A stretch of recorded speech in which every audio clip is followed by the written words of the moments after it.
Video start ಮಾಡೋಕ್ಕಿಂತ ಮುಂಚೆ ವಿಡಿಯೋಗೊಂದು like ಮಾಡಿ.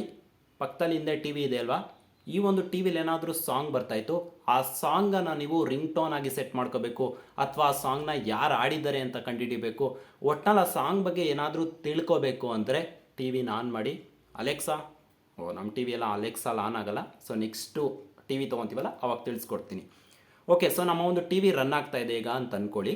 ಆ ಒಂದು ಟಿ ವಿಲಿ ಬರ್ತಾ ಇರುವಂತಹ ಸಾಂಗನ್ನು ನನ್ನ ಒಂದು ಐಫೋನ್ ಮುಖಾಂತರ ರೆಕಗ್ನೈಸ್ ಮಾಡಬೇಕು ಅಂದರೆ, ಸೊ ನಮಗೆ ಇಲ್ಲಿ ಮೇಲ್ಗಡೆ ನೋಟಿಫಿಕೇಷನಲ್ಲಿ ಒಂದು ಇರುತ್ತೆ, ಮ್ಯೂಸಿಕ್ ಅಂತ ಒಂದು ಆಪ್ಷನ್ ಇರುತ್ತೆ. ಆ ಒಂದು ಆಪ್ಷನ್ನ ಯೂಸ್ ಮಾಡಿಕೊಂಡು ಯಾವ ರೀತಿ ಅದನ್ನು ಎನೇಬಲ್ ಮಾಡೋದು ಅಂತ ತಿಳಿಸ್ಕೊಡ್ತೀನಿ. ಯಾವ ರೀತಿ ಅಂದರೆ, ನಿಮ್ಮ ಒಂದು ಫೋನನ್ನು ತಗೊಳ್ಳಿ, ಫೋನನ್ನು ತಗೊಂಡು ಈ ಕಡೆಯಿಂದ ಸ್ವೈಪ್ ಅಪ್ ಮಾಡ್ತು ಅಂದರೆ ಈ ಥರ ನೋಟಿಫಿಕೇಷನ್ ಬರುತ್ತೆ. ಅಲ್ಲೇನು ಮಾಡಬೇಕು ಅಂದರೆ ನಿಮಗೆ ಮ್ಯೂಸಿಕ್ ರೆಕಗ್ನೈಸೇಷನ್ ಅಂತ ಒಂದು ಆಪ್ಷನ್ ಇರುತ್ತೆ. ಸೊ ಇಲ್ಲಿ ಕಾಣ್ತಾ ಇದೆಯಲ್ವಾ, ಈ ಒಂದು ಸಿಂಬಲ್ ಇರುತ್ತೆ. ಇದನ್ನು ಕ್ಲಿಕ್ ಮಾಡ್ತು ಅಂದರೆ ನಿಮ್ಮ ಒಂದು ಫೋನು ಕಂಟಿನ್ಯೂಸ್ ಆಗಿ ಲಿಸನ್ ಮಾಡ್ಕೊಳ್ಳುತ್ತೆ. ಸೊ ಎಕ್ಸಾಂಪಲ್ ಎಲ್ಲಾದರೂ ಔಟ್ ಸೈಡ್ ಹೋಗಿರ್ತೀರಾ ಅಂತ ಇಟ್ಕೊಳ್ಳಿ.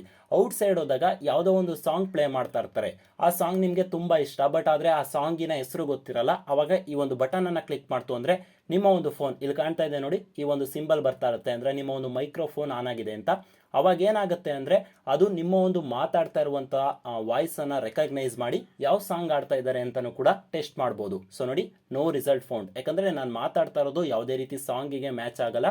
ಅದೇ ನೀವು ಹಾಡನ್ನು ಆಡಿ, ಸೊ ನೀವು ಹಾಡನ್ನು ಆಡ್ಬಿಟ್ಟು ಈ ಒಂದು ಬಟನನ್ನು ಕ್ಲಿಕ್ ಮಾಡ್ತು ಅಂದರೆ ಆವಾಗ ನಿಮಗೆ ಆ ಒಂದು ಸಾಂಗ್ ಎಲ್ಲಿದೆ, ಯೂಟ್ಯೂಬಲ್ಲಿ ಇದೆಯಾ ಅಥವಾ ಯಾವುದಾದ್ರು ಸ್ಪಾಟಿಫೈಯಲ್ಲಿ ಇದೆಯಾ, ಅದು ಸಜೆಷನನ್ನು ಕೊಡುತ್ತೆ. ನೀವು ಅಲ್ಲಿಂದ ಸಾಂಗನ್ನು, ಒರಿಜಿನಲ್ ಸಾಂಗನ್ನು ಕೇಳ್ಬೋದು.